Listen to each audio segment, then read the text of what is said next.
everyone, this is Debbie from Project 39 Mini Albums. I am showing you what I made using the stamp and die set of the month. I had some leftover paper from a Not Too Shabby paper pad set from a couple of months ago, and I took some of the tulips that came with the stamp and die set for March 2023, and using some distress ink, I am inking all over some watercolor paper using Dusty Concord.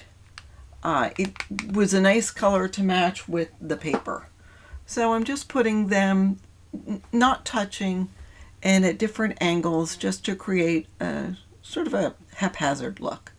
So there are some of the stamped images that didn't come out perfect, but it's going to be good for what I'm using. So I just go ahead and ink it up and stamp all over this watercolor paper. All right, when it's all done, I am just going to take some plain water and add water. I'm not going right up to the edge of the tulips, and I'm sorry, the light's a little funky here, but I'm just going to add water into all the area in between the tulips. Now, if I were smart, I would have added a touch of retarder, which keeps the water or paint or whatever you're using from drying too quick. But just plain water is fine. You'll find that I go over surfaces several different times just to keep it wet. So I'm going to do that first, and then I'll go ahead and add some color. I'm trying to match the color in that plaid paper. It's sort of a reddish purple. So I'm using my Dusty Concord, and I have some Distress Oxide in Wilted Violet and also some Lumberjack Red that I mix all together just on this stamping block. And I know the colors aren't going to be consistent throughout it all, and that's okay. So then I take a brush and go closer to the edge of the tulips. So the whole idea is to color the area and leave the tulips plain. All right, so I've stamped an extra tulip and used the die cut to cut it out. These die cuts are fabulous. I love what you get when you're done. These are going to make great ephemera.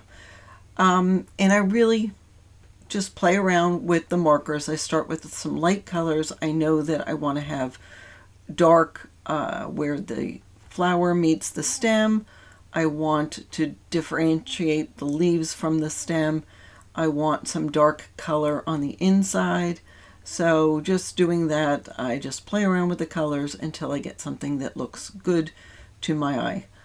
I also am intending on taking apart another tulip and using the two front petals, but I'm still going to color this tulip all the way, just in case I don't like how that turns out. So this is the final result. I have a mixture of purple, reds, and purple. It looks better when you're looking at it far away as opposed to close up, but I wanted to have some of those really intense dark colors because that is the color of the matting that I'm going to use on this card. Okay, so I colored another tulip and I am going to cut it apart. I'm going to cut it off from the stem, and basically there are two front petals that I am going to cut together. Sorry you can't see it here, but I'll show you in just a second what it looks like. And then I'm going to take some water and spritz both the tulip with the leaves and then those two petals. That's what I'm doing now. So I've wet those a little bit, and I take the end of my stylus and burnish one in and then turn one over and burnish it just to add a little bit of concaveness, if that's a word, to the tulip. And then those two petals are going to go on the front. It just adds a little bit of extra dimension and adds a nice little accent, sort of like a surprise, like, oh, it looks like a real tulip. So I add a whole bunch of glue to the bottom, take the tulip edge and dip it in the glue, stick it on, push it down, and now we have a tulip. And here's a close-up so you can see some of the dimension. All right, let's put the card together. So I've got two pieces of heavy-duty white cardstock. One is 7 1/4 by 5 1/2, With the 7-inch quarter side at the top, score at 4 1/4. The smaller piece is 3 by 4 1/2. Put the 3-inch side at the top and score at 2 1/2. Now I'm going to take that smaller piece and adhere that 1/2 inch tab to the right hand side of the card. Just center it top to bottom. So there we go. And then I'll put a 4 1/16 by 5 5/16 piece of cardstock in the center as a mat. I'll take a piece of pattern paper that is 3 7/8 by 5 1/8 and add glue and adhere that on top of the mat. You of course can adjust the mat size. You'll need 2 of the mats in the size of 2 3/4 by 5 5/16, and those will go on the side, both on the inside of the card and the outside of the card. And for the smaller flap, you'll need 2 pieces of cardstock that are 4 5/16 by 2 5/16. So those will go on that smaller flap, both on the front and the back. The pattern paper will be 2 pieces at 5 1/8 by 2 5/8, and that will go on the left hand side, both on the outside of the card and the inside.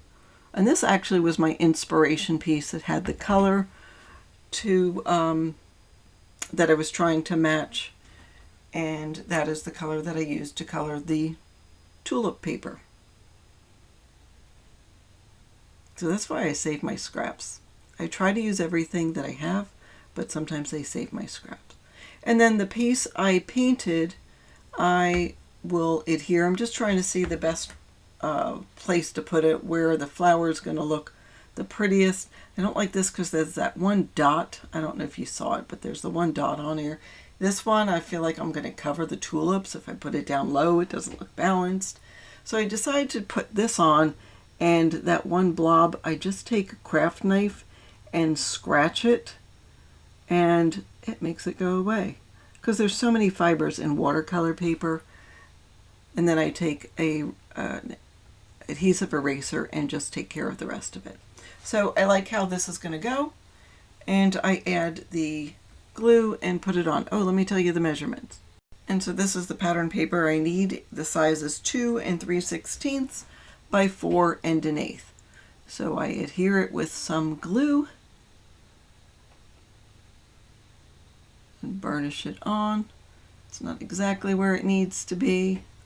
I get the glue off and then adhere the piece for the inside, because I think the inside should be as pretty as the outside, especially when you're talking a fun fold card. And there we go. I love how this all is matching together. Now the colors are a little bit different than what shows up on my computer. I used a stitch circle die out of the border color, and I'm trying to figure out placement here of the tulip. And then just some white cardstock for the sentiment, trying to figure out, do I just want the tulip on there? Do I want the sentiment? And then I decide, yes, I will put the sentiment. I'm going to add some color to the hearts that I put on there. Again, the color on the screen doesn't exactly match what it actually came out to be. So I'm adding sort of a reddish purple to some of these hearts. And then at the end, I decide to even add something else, but I'm going to glue the sentiment onto the stitch circle and then glue that, centering it on that smaller panel.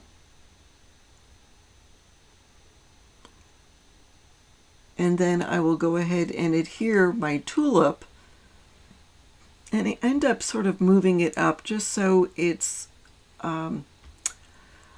just the sizing and proportion is more pleasing to me. So the bottom of the tulip, the bottom of the stem is on the white paper, and the tulip is hanging off the edge.